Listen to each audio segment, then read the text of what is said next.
Bonjour tout le monde, c'est avec un grand plaisir que je suis là avec vous dans ce prestigieux congrès maghrébin. Malheureusement, je n'ai pas pu être en présentiel avec vous pour problème de papier, mais je suis là en direct pour vous parler d'un sujet très intéressant qui est la thérapie cellulaire et l'intelligence artificielle vers la génération optimisée des cellules bêta-pancréatiques. En fait, la perte des cellules insulinosécrétrices est presque inhérente à toutes les formes de diabète. Et même si elle est différente et elle varie dans sa temporalité en fonction de la nosographie. Et ce fameux pancréas a plusieurs mécanismes à sa disposition pour générer son tissu endocrine. En l'occurrence, il y a la replication simple, la différenciation des progénitures et la transdifférenciation des cellules matures. Et ces différentes voies de régénérescence constituent actuellement des voies de nouvelles recherches qui vont être ou qui vont rendre le pancréas capable de restaurer une tolérance glucidique normale chez les patients diabétiques. Ce qu'on a actuellement, ce sont des thérapies limitées. Entre autres, il y a l'insuline exogène qui prédispose le patient diabétique à multiples injections quotidiennes d'insuline. Elle nécessite également un monitoring continu de la glycémie avec des dosages complexes et des ajustements fréquents, ce qui va rendre également impossible de prévenir des complications comme l'hypoglycémie sévère. Et même si on dispose actuellement d'autres moyens thérapeutiques qui sont le pancréas artificiel et les pompes. Et ces dispositifs vont permettre d'améliorer la régulation de la glycémie, mais malheureusement restent des solutions technologiques alternatives et qui présentent des limitations qui sont essentiellement la nécessité d'une correction et d'une calibration manuelle et qui ont actuellement également des besoins non satisfaits, essentiellement la restauration permanente de la fonction cellulaire bêta qui n'est pas possible avec ce pancréas artificiel et ces pompes même à boucle fermée. Il y a également l'absence d'une indépendance totale à l'insulinothérapie et la prévention des complications à long terme reste également mal gérée par ces moyens thérapeutiques. Et actuellement, on parle d'un dogme qui, malheureusement, qui reste de nos jours de faible pouvoir de réplication des cellules bêta qui est remis en cause. En fait, le pancréas a la capacité de régénérer et cette possibilité que le pancréas possède a été suggérée dès le 19e siècle grâce à des expériences de pancréatectomie partielle et que ces cellules bêta malgré leur capacité de replication, obéissaient quand même à un statut post-mitotique qui les rendait permanentes, incapables de se diviser. Et c'était grâce à la pancréatectomie partielle qu'on a vu qu'il y avait une réduction drastique du nombre des cellules bêta qui étaient en mesure de stimuler des phénomènes de myostasie cellulaire, mais malheureusement, c'était à court terme. Et à long terme, la contrainte productiviste des cellules de sécréter l'insuline restante conduisait à un stress chronique, surtout du réticulum endoplasmique, et ce qui a majoré une réduction progressive et surtout irréversible de la masse cellulaire. C'est ce dogme, en fait, qui a été remis en question et en cause à la fin du XXe siècle où ce phénomène de régénération qui était relativement limité avec une diminution significative avec l'âge a été bouleversé avec les travaux de Suzanne Bonner-Weil et ses collaborateurs aux États-Unis qui ont travaillé d'une façon très, très importante et intéressante sur les thérapies cellulaires et surtout sur les greffes du pancréas, où Suzanne Bonner et ses collaborateurs ont montré qu'on peut régénérer en fait ces cellules bêta grâce à ces mécanismes dont on a parlé avant, à partir des cellules matures du pancréas, surtout les cellules acineuses, les cellules ductuales et les cellules centroacinaires, lesquelles on a pu, ou ces cellules, on a pu les modifier génétiquement et les rendre capables de sécréter l'insuline. Il y a également une autre source de transdifférenciation. En fait, la transdifférenciation, c'est de rendre ces cellules capables de sécréter l'insuline. Et c'était des cellules alpha à glycagon que Dr Suzanne et ses collaborateurs ont pu les rendre capables de sécréter l'insuline et de rendre ces cellules bêta, ces cellules alpha, comme des vraies cellules bêta sécrétrices d'insuline et donc de rendre le pancréas capable de sécréter de nouveau l'insuline. En fait, d'où proviennent les nouvelles cellules à insuline dont on va greffer ou dont on veut les rendre capables de sécréter l'insuline? En fait, il faut savoir que les cellules pancréatiques ont une grande plasticité et qu'on a les cellules θ à somatostatine, ils vont subir une dédifférenciation. Et cette dédifférenciation va rendre les cellules à un stade précoce avec développement embryonnaire naturel. Ces cellules vont se diviser et vont avoir soit le chemin de redédifférenciation, ce qui va donner des cellules θ à somatostatine reconstituées, soit des nouvelles cellules à insuline et qui vont subir également des divisions cellulaires. Et ce qui est très, très important à savoir, c'est que la majorité des cellules θ vont se convertir en cellules à insuline et surtout, ils ont la capacité de régénérer d'une façon très rapide et efficace, ce qui va rendre la quantité d'insuline sécrétée très importante au fil des années. Et en fait, c'est grâce à des phénomènes de conversion cellulaire qu'on a pu montrer que le pancréas peut générer de nouvelles cellules à insuline après la perte totale des cellules bêta, le cas d'un diabète type 1. Et ici, ce sont des travaux sur la souris, où on a montré que ça va dépendre de l'âge. En fait, à l'âge adulte, on peut avoir une conversion directe des cellules alpha en cellules à insuline, des cellules θ en cellules à insuline, mais c'était peu efficace. Mais contrairement à l'âge jeune, l'âge de Sorisseau, où il y avait une conversion et par dédifférenciation des cellules θ en cellules à insuline, mais d'une façon très efficace, mais qui reste quand même restreint à un âge prépubère. Conclusion, c'est qu'il faut agir à un âge jeune, prépubère, pour pouvoir avoir une qualité de cellules qui se différencie d'une façon rapide, efficace et une quantité d'insulinosécrétion qui est majoritaire. Et qu'en est-il pour l'homme? En fait, chez l'homme, aussi bien en cas de diabète type 2 qu'en cas de diabète type 1, il y avait où on peut avoir une transformation des cellules qui produisent l'insuline et de glycagon. Et on peut suggérer que les cellules humaines alpha à glycagon ou les cellules θ à somatostatine peuvent se convertir en cellules à insuline dans le diabète type 1 et type 2. Et c'était grâce à des observations qui étaient surprenantes. Et c'était dans le cas chez les enfants, chez qui on a fait une ablation du pancréas pour tumeur, par exemple. On va les rendre diabétiques ou sont devenus diabétiques, mais d'une façon surprenante, ils vont redevenir normoglycémiques. Et c'était par régénération, par conversion cellulaire à partir des cellules θ, donc vers des cellules à insuline, et c'était par analogie à ce qu'on a trouvé chez les souris, les jeunes souris. Qu'en est-il par rapport à cette transplantation cellulaire?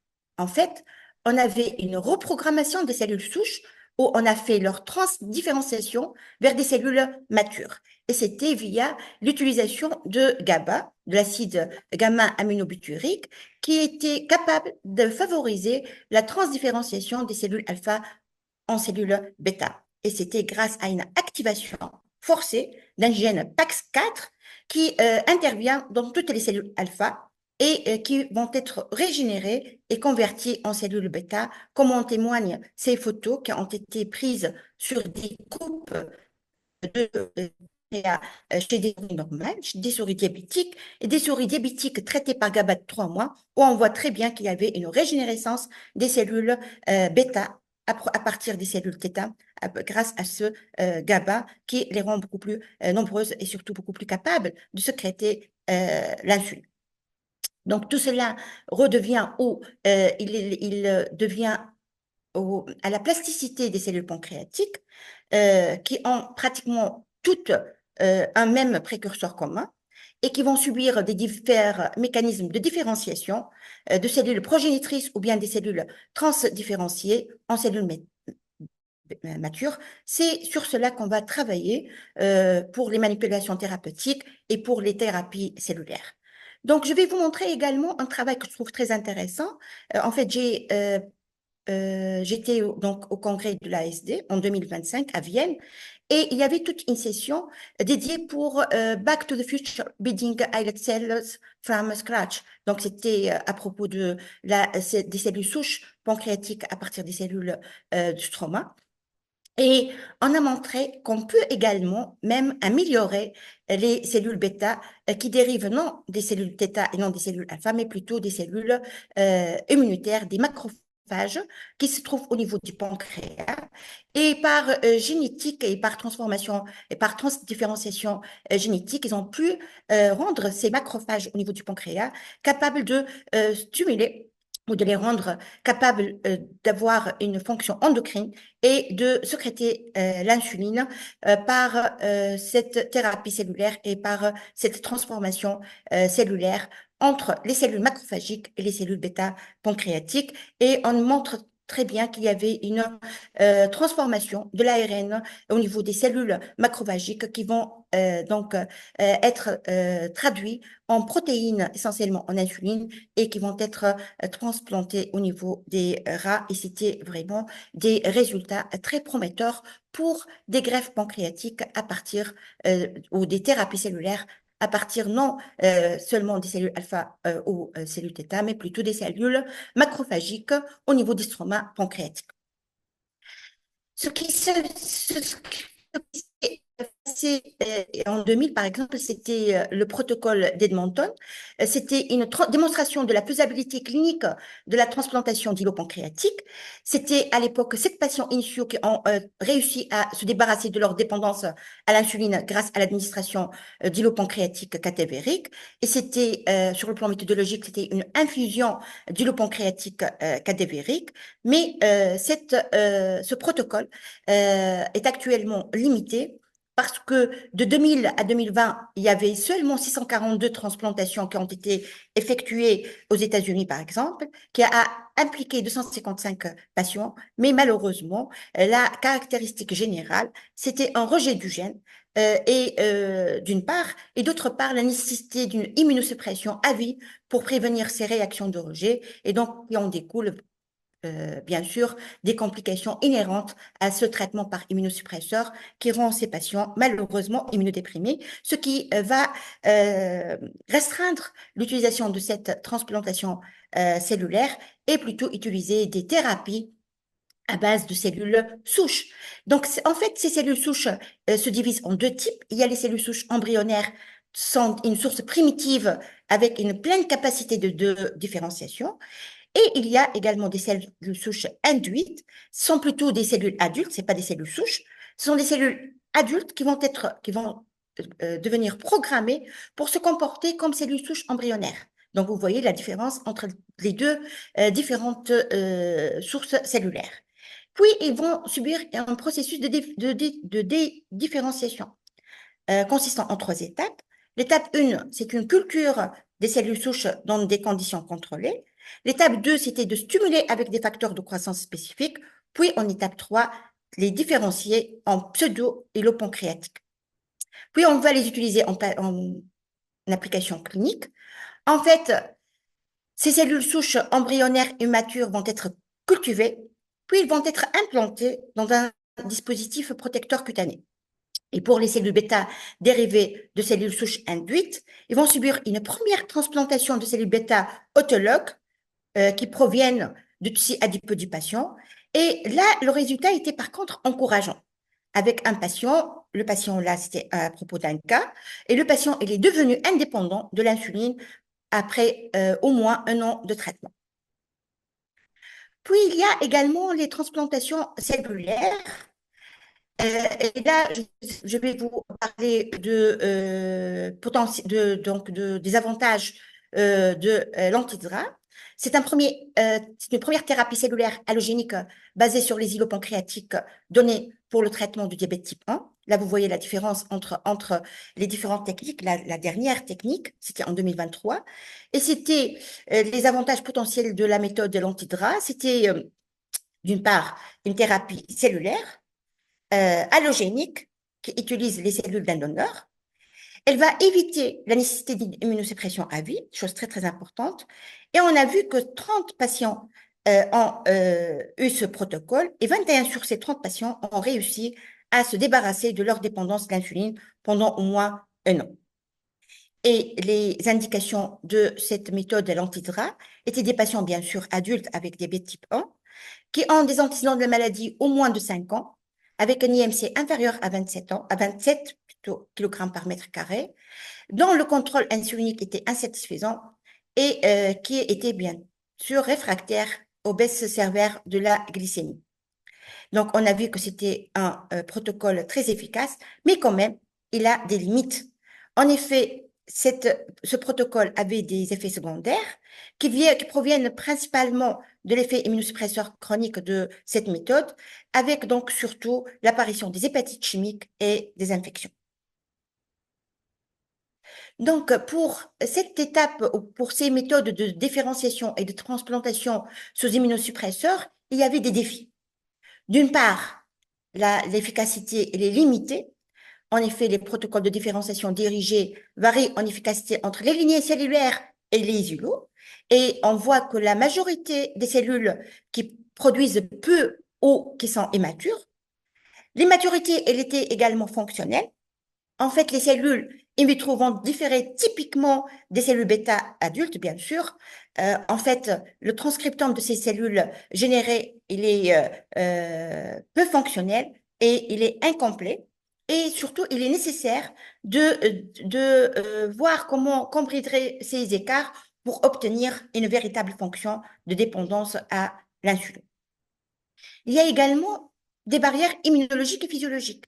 En effet, il a été démontré que ces protocoles, lorsqu'on va donner des cellules transplantées, malheureusement, elles vont subir un stress ischémique.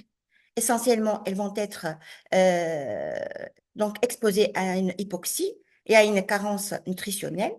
Et surtout, ils vont être continuellement exposés au système immunitaire.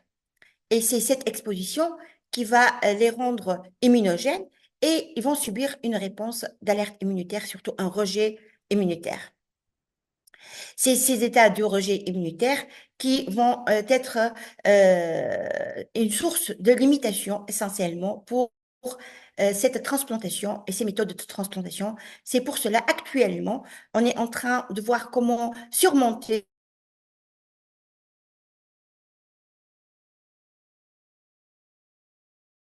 essentiellement la place de l'intelligence artificielle. Cette intelligence artificielle qui est en train de ravager pratiquement tous les domaines, essentiellement les méthodes, le domaine de la médecine et le domaine de la diabétologie. Et déjà, Elon Musk, il a prédit que l'intelligence artificielle, elle va prendre la place de l'intelligence biologique dans à peu près 99% des cas, et qu'on aura notre intelligence biologique que dans 1% des cas, malheureusement. Et que, je ne sais pas malheureusement ou heureusement en fait, et que le domaine, comme je l'ai dit, de diabétologie n'est pas épargné de cette intelligence artificielle et actuellement plein de méthodologies d'intelligence artificielle, que ce soit des applications, des learning, des deep learning ou des machine learning qui sont actuellement utilisés pour cette intelligence artificielle. Qu'en est-il pour la thérapie cellulaire? Présenté au cours de ce topo, c'est surtout la place de l'intelligence artificielle dans la bioproduction et la thérapie cellulaire. Vous voyez dans ce schéma que pratiquement l'intelligence artificielle, elle est dans toutes les étapes de cette thérapie cellulaire, que ce soit dans la modulation immunitaire, que ce soit dans les thérapies cellulaires, que ce soit dans l'amélioration de la fonction des îlots dans l'enguerrance ou l'induction de la vascularisation du greffon, donc pratiquement tous les domaines. Mais je vais voir avec vous surtout l'intelligence artificielle et la bioproduction cellulaire, la modélisation de la différenciation grâce à cette intelligence artificielle, l'analyse transcriptomique, la biologie synthétique et les circuits contrôlés, le criblage moléculaire assisté par l'IA, le contrôle qualité également assisté par l'IA, et enfin les organoïdes pancréatiques et IA. Commençons par la bioproduction cellulaire. En fait, l'IA actuellement, elle est capable de simuler le micro-environnement des cellules de culture cellulaire, entre autres la température, le pH, l'oxygène, les nutriments, tout Donc, elle peut simuler toutes les conditions de micro-environnement de la thérapie cellulaire et surtout d'optimiser les conditions de culture. Par exemple, actuellement, ils ont pu développer une plateforme numérique pour créer des jumeaux numériques de bioréacteurs qui va permettre de simuler et d'optimiser surtout les conditions de culture cellulaire. Également, on est capable actuellement d'automatiser et de faire un apprentissage automatique grâce à des capteurs in situ. Essentiellement, les microscopes, les capteurs chimiques, physiques sont actuellement capables de générer des données traitées par l'apprentissage automatique pour surtout ajuster en temps réel les paramètres clés. En fait, on est capable de donner ou de faire des capteurs in situ qui va générer des données qui vont subir un apprentissage automatique et surtout, ils vont être ajustés en temps réel. Et les objectifs, c'est essentiellement un maximum de cellules bêta fonctionnelles, minimisation de la variabilité entre les batchs de culture et surtout avoir un processus de production reproductible et scalable de ces cellules pancréatiques. Également, l'IA, elle est très intéressante en matière de modélisation de la différenciation. En effet, actuellement, ils ont pu intégrer ou utiliser des méthodes d'imagerie non invasive, essentiellement microscope de contraste de phase, de fluorescence, combinés à des algorithmes qui vont permettre d'évaluer la qualité des processus de différenciation cellulaire. Avant, c'était manuel ou c'était très subjectif. Actuellement, grâce à des techniques d'imagerie non invasive et des algorithmes d'apprentissage supervisés, on a pu utiliser ces techniques d'imagerie et surtout ajuster les protocoles.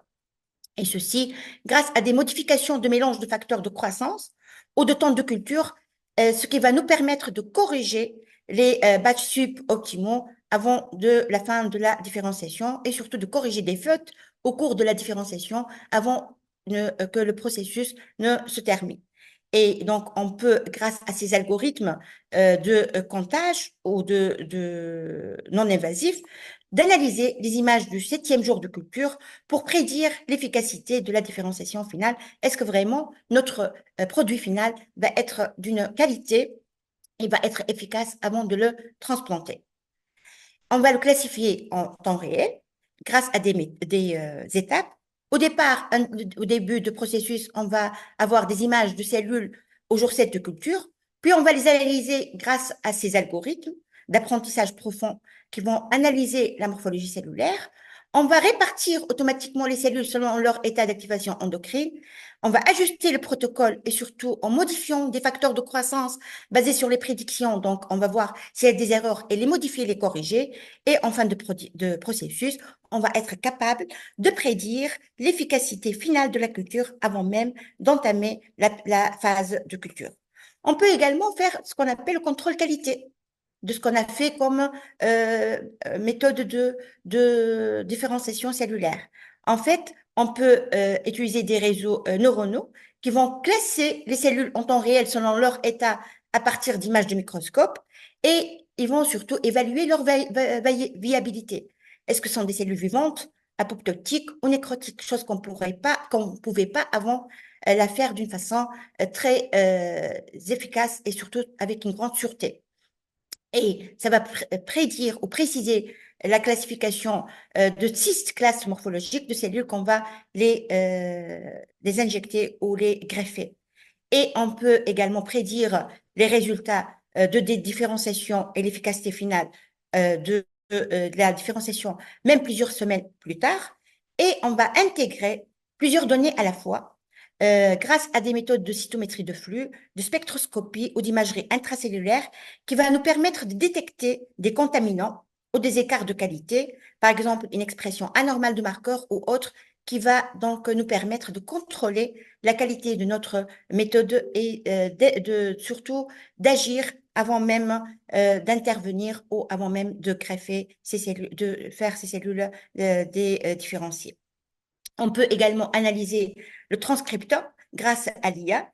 On va comparer les transcriptomes, on peut identifier les voies fonctionnelles sous-exprimées et on peut même utiliser ou cibler des pathways pour l'amélioration. L'amélioration des protocoles grâce à l'IA va toucher surtout l'identification des voies déficientes, la modification des protocoles, surtout pour l'identification des voies déficientes L'IA, elle va être capable de comparer les données entre les cellules différenciées et les cellules bêta-natales, identifiant plusieurs voies déficientes, d'une part. Et également, ces résultats vont nous permettre de modifier les protocoles, par exemple les facteurs de culture, les conditions biochimiques, pour surtout améliorer la fonction insulinique et la sécrétion insulinique in vitro. Il y a également la biologie synthétique et les circuits contrôlés, peut-être contrôlés via ou grâce à l'IA. En fait, pour des cellules humaines génétiquement modifiées, on peut intégrer des circuits synthétiques qui vont détecter des stimuli externes. Exemple, pour les cellules bêta, on peut détecter le glucose grâce à un capteur, couplé avec un promoteur qui va déclencher la transcription de l'insuline lorsque le glucose du sang dépasse un seuil. Et c'est ce système plug and play qui va fournir un traitement autonome sans injection d'inducteurs externes. Donc, ce qui va rendre ces cellules désignées, ce qu'on appelle boucle fermée, cellules désignées. On peut également générer des gènes sécurisés, et ceci grâce à l'insertion de gènes suicidaires ou des systèmes d'arrêt stop bouton qui peuvent détruire ou désactiver des cellules implantées en cas de problème. On veut les détruire, on n'a plus besoin de ces cellules, on va insérer des gènes suicidaires qui vont nous détruire les cellules sans vraiment avoir recours à des méthodes invasives ou autres. On va grâce à cette IA, on va insérer des gènes suicidaires qui vont avoir des portes logiques d'ADN, qui vont exiger la présence de deux biomarqueurs simultanément pour activer le circuit et donc améliorer la spécificité du traitement. On peut également réguler la réponse immunitaire génique, et ceci grâce à des protéines immunorégulatrices dans les cellules transplantées, ce qui va permettre de contrôler localement la réponse immunitaire. Ces circuits vont optimiser la production d'insuline tout en minimisant les effets secondaires systémiques. Également, on peut utiliser l'ingénierie immunitaire qui va être assistée par intelligence artificielle. En fait, il y a des algorithmes qui vont prédire et identifier les cellules HLA, les HLA-T épitopes pour supprimer et réduire l'immunogénicité tout en préservant la tolérance. On peut également, grâce à l'IA, sélectionner les combinaisons précises de médicaments ciblant les greffes pour optimiser l'immunosuppression.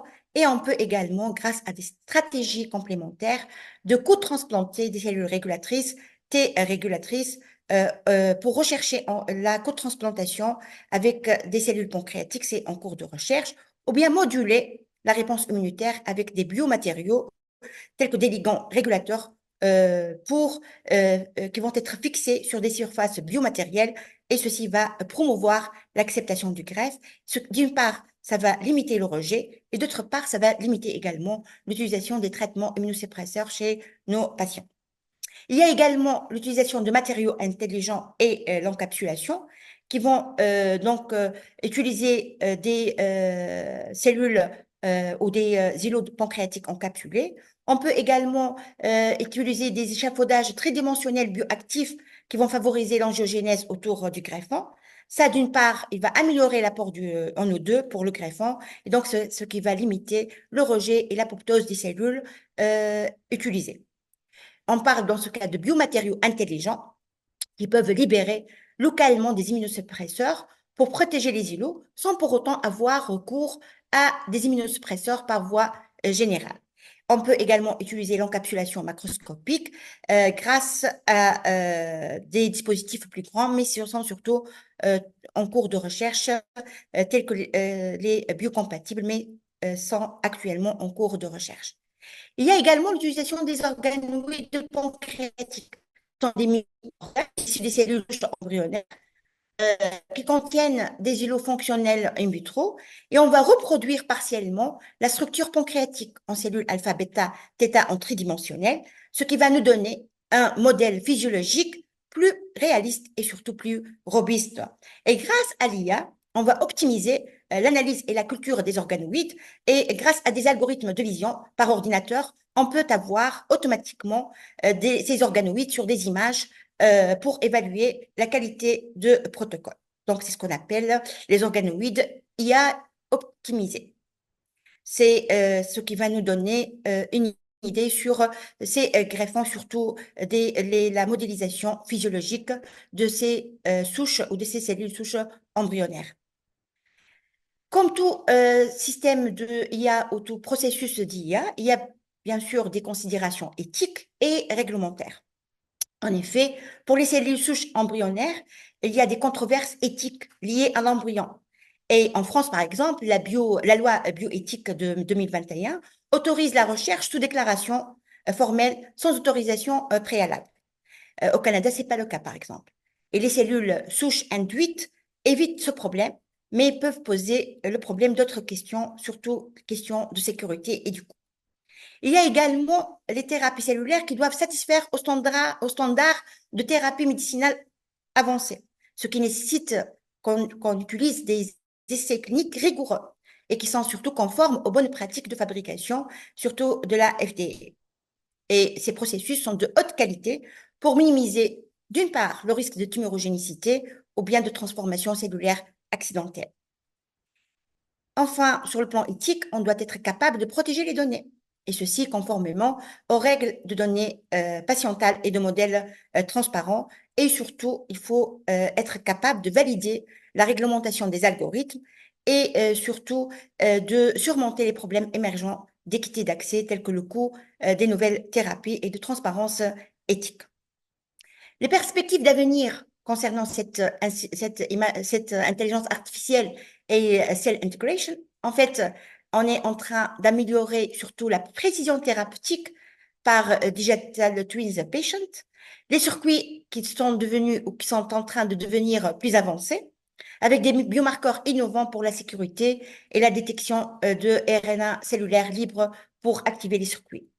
Il y a également le développement des cellules design autonomes, qui sont des cellules transgéniques autonomes qui remplacent les injections d'insuline régulières, avec surtout des systèmes avec boutons d'arrêt programmables, et c'est surtout des principes de fermeture boucle pour la gestion d'urgence.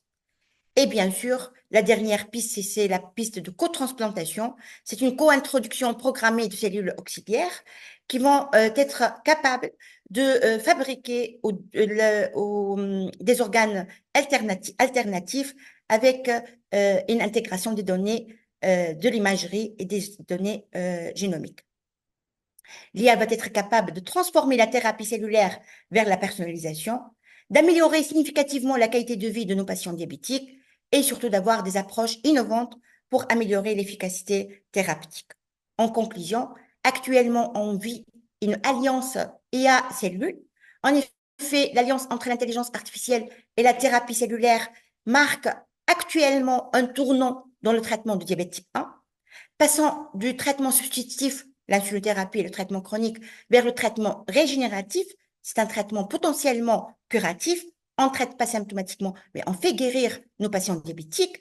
C'est le paradigme shift avec la transition vers une approche régénérative qui pourrait mener une cure de diabète type 1, ce qui va donner ou offrir aux patients une perspective d'indépendance à l'insulothérapie, et surtout l'ère des digital twins avec des machine learning qui va être alimenté par le cloud science et surtout des big data et des données multiples qui vont permettre de transformer la production biologique et l'évaluation des greffons.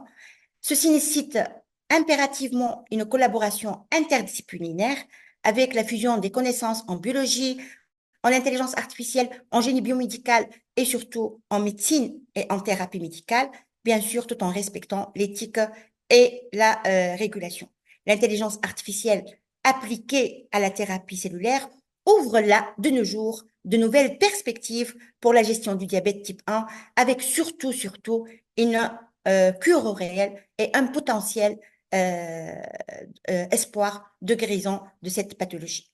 Certainement, l'IA noue une alliance avec le diabète, mais également avec notre vie quotidienne et surtout dans notre vie, on va voir même le choix de couple et le choix de robot peut nous changer toute la vie, que très prochainement, je pense qu'elle va être euh, avec les robots, avec l'intelligence artificielle partout et ça va pas tarder à venir.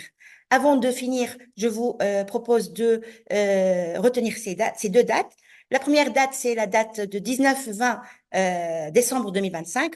C'est la date du congrès de l'Asiadiact, de la Stidiam et de d'art francophone qui va être donc à Sousse en Tunisie. Et bien sûr, le congrès maghrébin couplé au congrès national de la Stidiam qui va avoir lieu du 16 au 18 avril 2026 à Tunis. On vous attend nombreux en Tunisie et merci pour votre attention.